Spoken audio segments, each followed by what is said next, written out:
ओम अतुलित बलधामं हेमशैलावदेहं धनुजवन् कृशानं ज्ञानिनाम् अग्रगण्यं सकलगुणनिधानं वानराणां धीशं रघुपति प्रियभक्तं वातजातं नमामि।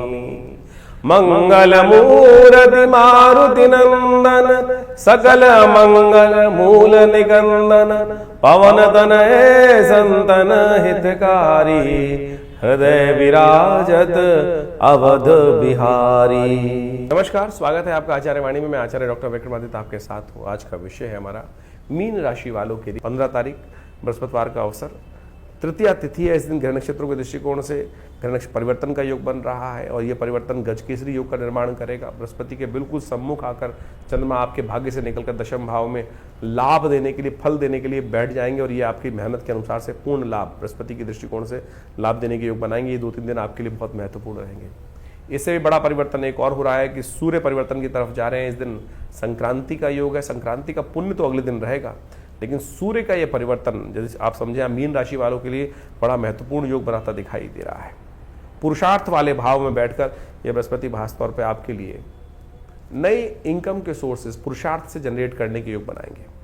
विश्वास माने कि आपका पुरुषार्थ सही दिशा में यदि हो जाए तो आपके लिए खास तौर पर इस महीने में, इन आने वाले 30 दिनों में कुछ पॉजिटिव रिजल्ट देने के सूर्य योग बनाते दिखाई दे रहे हैं।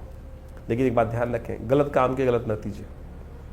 यह आपकी राशि के दृष्टिकोण समझ लीजिएगा। पुरुषार्थ यदि गलत तरफ किया जाएगा तो ये नेगेटिव रिजल्ट ही देगा। इस बात का आपको ध्यान रखने की जरूरत है। गलत काम, फरेब, धोखा देना, ये इनसे बचने की जरूरत है। और ये दिया तो ग्रह का प्रभाव, बृहस्पति का प्रभाव, सूर्य का प्रभाव, बाकी सब ग्रहों का प्रभाव भी नेगेटिव हो जाएगा। 7.5 खास तौर पर चल रही है, ध्यान रखने की जरूरत है मीन राशि वालों।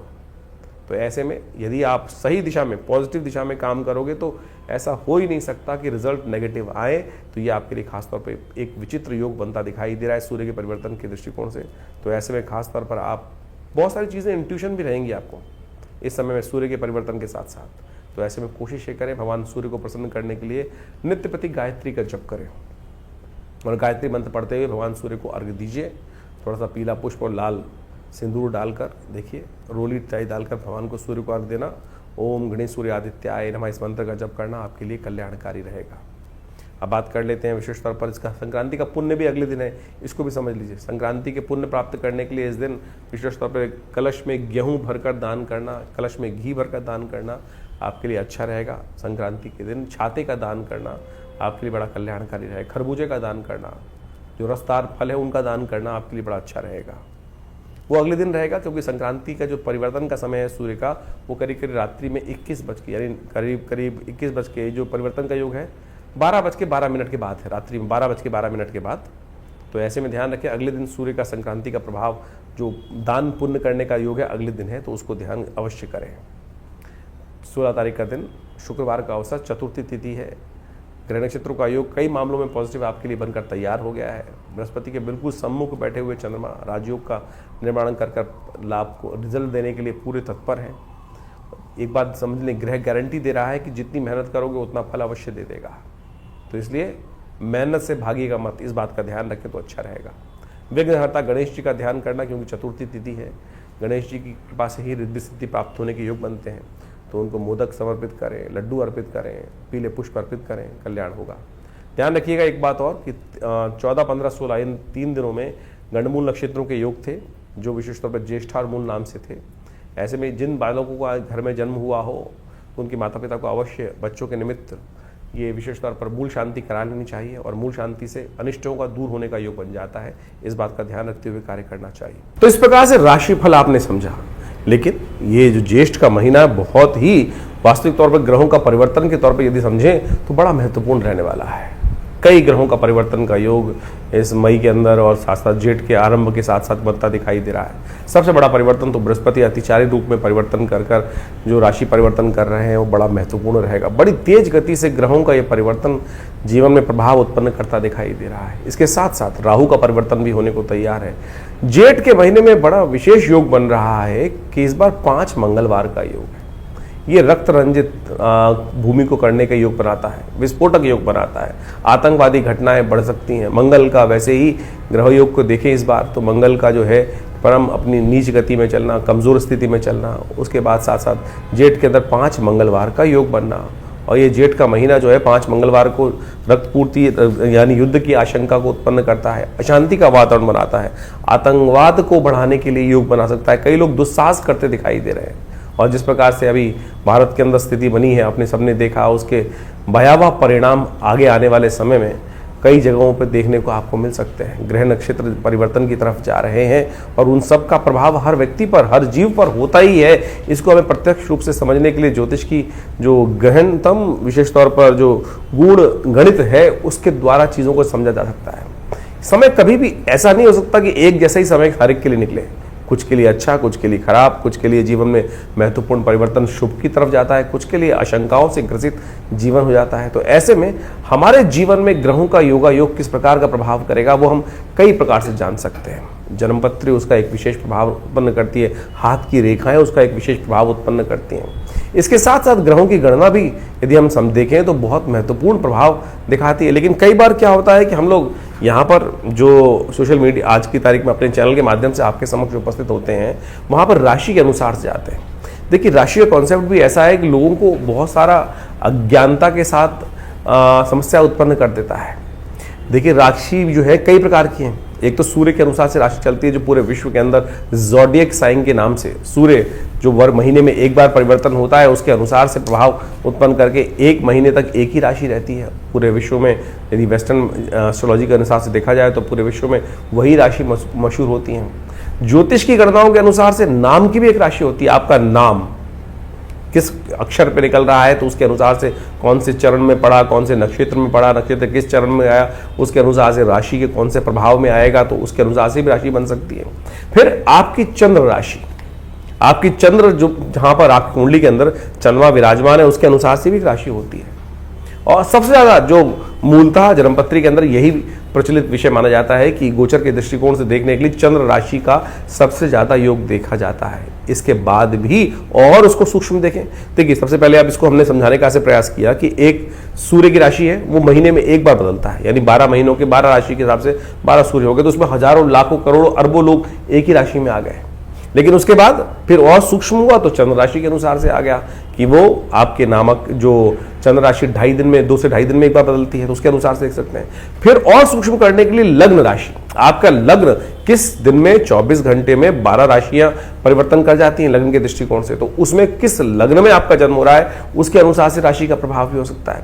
अब कई बार आप अपनी नाम की राशि देख रहे हैं, उसका प्रभाव कितना है वो आपको समझना पड़ेगा। ज्योतिष की गणनाएं जब कोई विद्वान ज्योतिषी देखता है तो उसके अनुसार से देख के बताता है कि भैया कहाँ कौन सी चीज आपके जीवन में फलीभूत हो रही है, चंद्र राशि, सूर्य राशि, लग्न राशि या नाम की राशि। तो इसके लिए आपको बहुत सारी गहन अध्ययन करने पड़ते हैं, बहुत चीज समझनी पड़ती हैं, तो उसके अनुसार से आप देखने का प्रयास करें। कई बार कई लोगों के मन में भ्रांति उत्पन्न होती है कि हमारी राशि से हमारा प्रेडिक्शन मिल रहा है या नहीं मिल रहा, क्या आपकी वो राशि ठीक है भी, तो उसके लिए सही रूप से जानने का प्रयास तो करें। हम यहाँ पर अपने इस प्लेटफॉर्म पर इस स्थान के माध्यम से आपके समक्ष चंद्र राशि के माध्यम से और लग्न राशि के माध्यम से चीज़ों को वृहद रूप से बताने का प्रयास करते हैं। उसको आप देखेंगे तो आपके जीवन में महत्वपूर्ण परिवर्तन का योग आप स्वयं बना सकते हैं। इसके बाद भी आपकी दशाएं, अंतर दशाएं, वो सब भी बहुत बड़ा एक जो प्रभाव है वो जीवन में उत्पन्न करने का योग बनाती हैं। तो ऐसे नहीं कि ज्योतिष को हम बहुत ऐसे ही देख लें, तो आपको कोशिश ये करें, हमने गोचर के दृष्टिकोण से इस राशि फल को आपके समक्ष रखा है और उसको समझें। उसका जो बाह्य रूप है उससे आपको बहुत सारी चीज़ों को सही रूप से ज्ञान प्राप्त करने का रास्ता प्राप्त होगा। उपाय के बारे में भी बहुत सारी चीज़ें हम इस कार्यक्रम के माध्यम से एक नई व्यवस्था आपके समक्ष उपस्थित करने का प्रयास कर रहे हैं। आज सबके सब समाज के लोग टूने टोटकों में फंस गए हैं, ऐसा कर लो, ऐसा कर लो, ऐसा कर लो, ऐसा कर लो। शास्त्र के दृष्टिकोण से यदि पौराणिक मत के अनुसार से देखा जाए तो हमारी हर तिथि का एक विशेष त्योहार, विशेष उत्सव के रूप में जो शास्त्र में वर्णन कथाओं के माध्यम से मिलता है वो हमें समझना चाहिए। और वो तिथि वार योग के अनुसार से ग्रह योग के दृष्टिकोण से हमारे ऋषि मुनियों की अद्भुत खोज है और उन्होंने कथाओं के माध्यम से उसका वर्णन हमारे विभिन्न ग्रंथों में, पुराण इत्यादि में समय समय पर, जगह जगह पर करने का सुंदर प्रयास किया है। उससे रहस्य समझ में आएगा आपको कि कौन सी तिथि में, कौन से वार में, कौन से योग में, कौन से ऋतु के अंदर कौन सी चीज़ों को उपयोग करके आप अपने जीवन की बहुत सारी समस्याओं को ठीक कर सकते हैं। जैसे पूर्णिमा आ रही है, सत्यव्रत होता है, उसके साथ साथ इसके साथ साथ ग्रहों का परिवर्तन जब हो रहा है तो उनका प्रभाव किस प्रकार से होगा।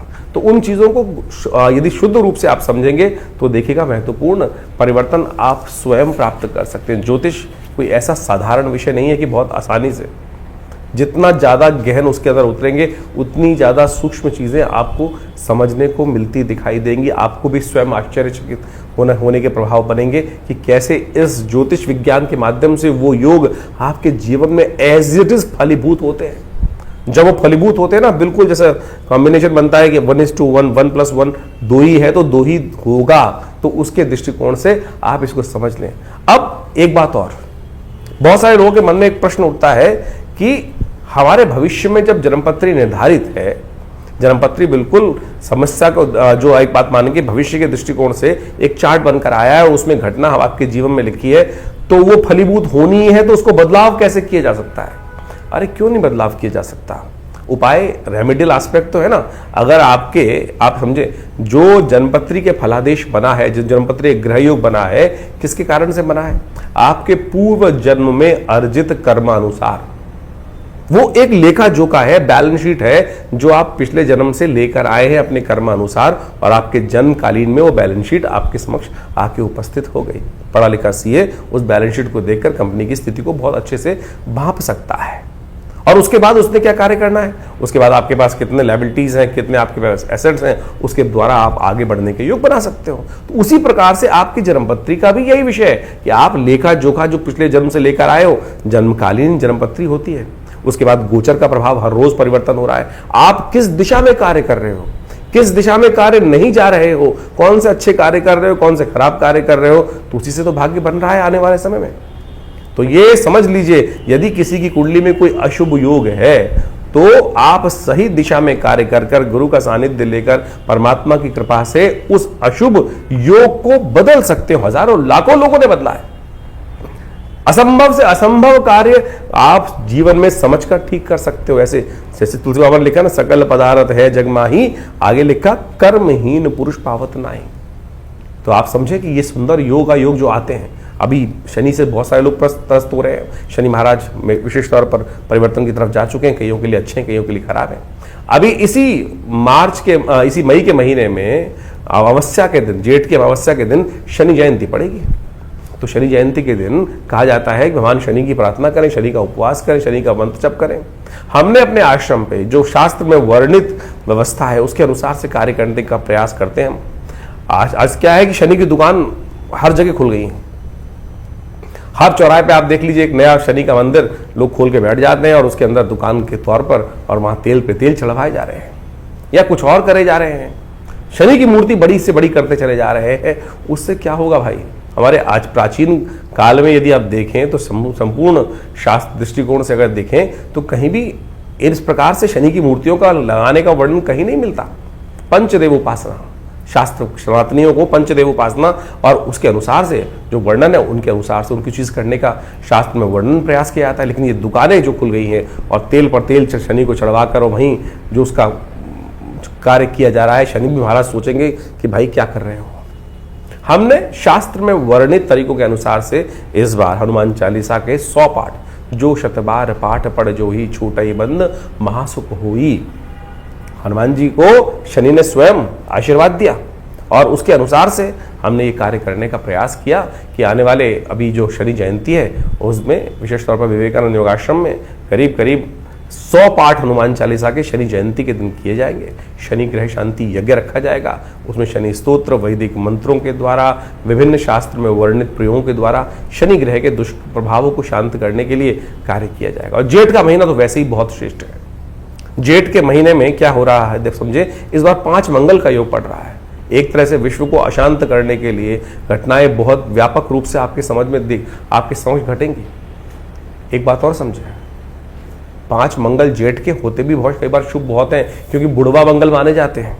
कहा जाता है कि जेठ के महीने के मंगल के दिन ही भगवान राम को सबसे पहले भगवान हनुमान जी को भगवान राम के दर्शन हुए थे। तो इसलिए इस मंगल को, जो जेठ में पड़ने वाले मंगल है, बुढ़वा मंगल कहा जाता है।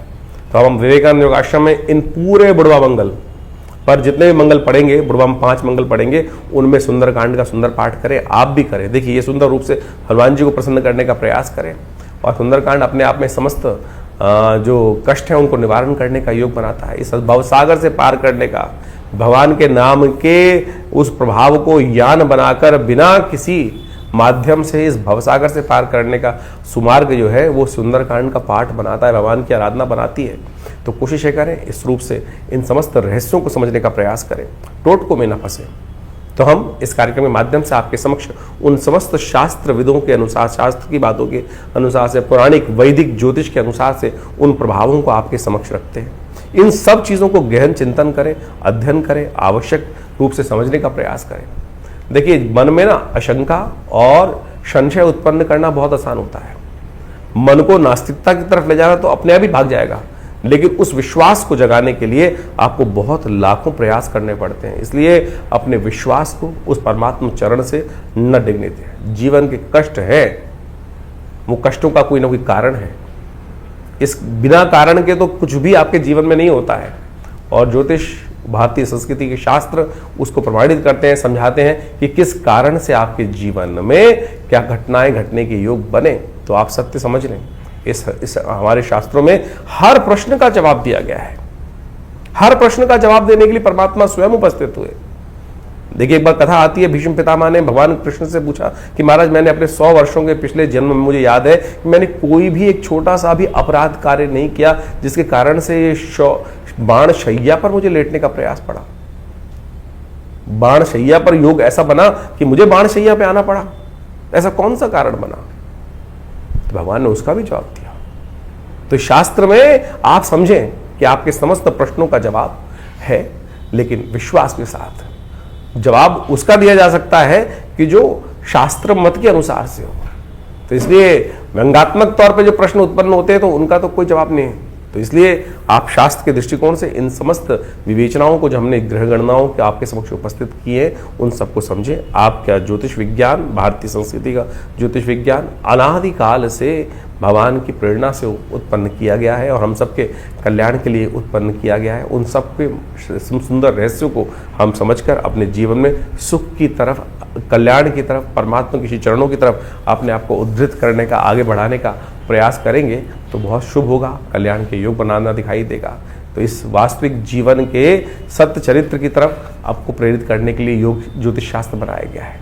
तो आप सब अपनी जन्मपत्री को अच्छे से विश्लेषण कराएं, जीवन में समय को समझें। बड़े भाग्य मानुष्य तन पावा, ये भाग्य से मनुष्य तन प्राप्त किया है, ऐसे ही मत गवाइए इसको कि कुछ नहीं होता। क्योंकि कई लोग परेशान होकर कई बार कहते हैं अरे सब बकवास है, कुछ नहीं होता। अरे बिल्कुल, इस संसार में कुछ भी बकवास नहीं है। इस संसार को परमात्मा ने रचा है तो किसी कारण से रचा है। आए थे हरि भजन को ओटन लगे कपास। इसलिए हम अपने उस मंतव्य को भूल चुके हैं, उस कारण को भूल चुके हैं। तो हम अपने आपके जीवन में जो भी प्रश्न उठ रहे हैं चिंता ना करें। आप हमारे आश्रम पर रविवार को एक आश्रम में जनरल प्रोग्राम करते हैं हम लोग, और उसमें सब लोग आकर बैठ सकते हैं, कोई फीस नहीं चार्ज की जाती है। रविवार के दिन यज्ञ में आकर बैठिए, वो सुंदर भंडारा होता है, बड़ा विशाल भंडारा होता है। नित्य प्रति करीब पिछले 50-40 सालों से आश्रम पर यज्ञ की व्यवस्था है। 8 घंटे नित्य प्रति माँ भगवती के सानिध्य में दुर्गा जी का जो शिव विग्रह 1947 में पाकिस्तान से लाया गया, वो आज हमारे आश्रम पे प्रतिष्ठित है। उन्हीं के सानिध्य में, उन चमत्कारी 500 साल पुरानी भगवती के दिव्य प्रतिमा के सानिध्य में सदगुरु आचार्य श्री केशवदेव जी, हमारे पिताजी की प्रेरणा से वो यज्ञ स्थल का, भगवती के मंदिर का निर्माण हुआ। और महाभगवती के सानिध्य में आज विभिन्न भारतीय शोध का विज्ञानों के ऊपर शोध किए जाते हैं, चाहे वो मंत्र विज्ञान है, चाहे वो यज्ञ विज्ञान है, चाहे वो भारत का योग विज्ञान है, चाहे आयुर्विज्ञान है। और पूरा बड़ा संस्थान आश्रम की तरफ से निर्माण किया गया है। करीब करीब 50 से 60 पुस्तकें जो भारतीय संस्कृति पराविज्ञान के ऊपर, पराविज्ञान के रहस्यों को वर्णित करती हैं, वो हमारे आश्रम के द्वारा प्रकाशित की गई हैं। और आपके प्रश्नों का समाधान देने के लिए तो ज्योतिष की समस्त व्यवस्थाएं भी आश्रम पर की गई हैं और समय समय पर विभिन्न कार्यक्रम रहते हैं। और जेठ के पूरे 5 मंगलवार पर सुंदरकांड का पाठ भी रहेगा। शनि जयंती का, जैसे हमने आपको बताया, बड़ा विशाल कार्यक्रम मई के अंतिम में व्यवस्था की गई है। 27 28 मई को जो सुंदर कार्यक्रम रहेगा मंगलवार के दिन, आप उसमें पूरी तरह से भाग लेकर इन समस्त अपने जीवन के कष्टों को दूर करने के लिए व्यवस्था बना सकते हैं। और बहुत सारे लोगों का एक प्रश्न और रहता है कि हम आपसे मिलना चाहते हैं, तो आप आइए, स्वागत है। विवेकानंद दिल्ली में, मैं बाहर जाना बहुत मुश्किल हो पाता है हमारे लिए, दिल्ली से बाहर निकलना, तो आप आइए विवेकानंद योगाश्रम दिल्ली में। और महीने के पहले रविवार के दिन एक व्यवस्था हमने विशेष तौर पर करी हुई है कि जिनके भी कोई प्रश्न का समाधान चाहते हैं, तो विवेकानंद योगाश्रम में सुबह 8 बजे से लेकर सुबह 11 बजे के बीच में आप उस यज्ञ कार्यक्रम में आकर हमसे प्रत्यक्ष रूप से मिल सकते हैं, सानिध्य प्राप्त कर सकते हैं, और जो भी प्रश्न होगा उसका छोटा मोटा जवाब जो भी होगा वो आश्रम की तरफ से उस समागम के अंदर व्यवस्था दी जाती है। कोई फीस नहीं चार्ज की जाती। तो आप सब आइए, और उस दिन तो कम से कम एक दिन रविवार के दिन रखा हुआ है इन समस्त व्यवस्थाओं के लिए, आप उस सुविधा का लाभ ले सकते हैं। हाँ, बाकी दिन आपकी पर्सनल अपॉइंटमेंट्स भी लेकर आप अपने पर्सनल कंसल्टेशंस को प्राप्त कर सकते हैं। उसके लिए नंबर्स फ़ोन पे स्क्रीन पे चल रहे हैं। आप अपने नाम से, बहुत सारे कष्ट होते हैं जीवन में, कभी कोई स्वास्थ्य की संबंधी समस्या है, महामृत्युंजय मंत्र है, विभिन्न कोई कष्ट हो गया है, किसी ने कोई तांत्रिक प्रयोग हो गए हैं, कुछ और हो गए हैं, किसी प्रकार के कष्ट चल रहे हैं, या विभिन्न उत्सव है, लोग अपने जीवन में महालक्ष्मी के यज्ञ कराना चाहते हैं, भगवत शत्रुओं को शमन करने के लिए बगलामुखी इत्यादि, महाकाली इत्यादि के यज्ञ कराना चाहते हैं, या कोई बहुत सारे जीवन में कष्ट चल रहे हैं उनके निवृत्ति के लिए बहुत सारे और यज्ञ इत्यादि, बहुत सारे प्रोसेस जो शास्त्र में वर्णित हैं, उन सब की व्यवस्था रहती है। आप अपनी समस्त समस्याओं का समाधान के लिए, प्रश्नों के समाधान के लिए फ़ोन नंबर्स जो दिए उन पर व्हाट्सएप के माध्यम से जानकारी प्राप्त कर सकते हैं। आश्रम से जुड़ें। धन्यवाद।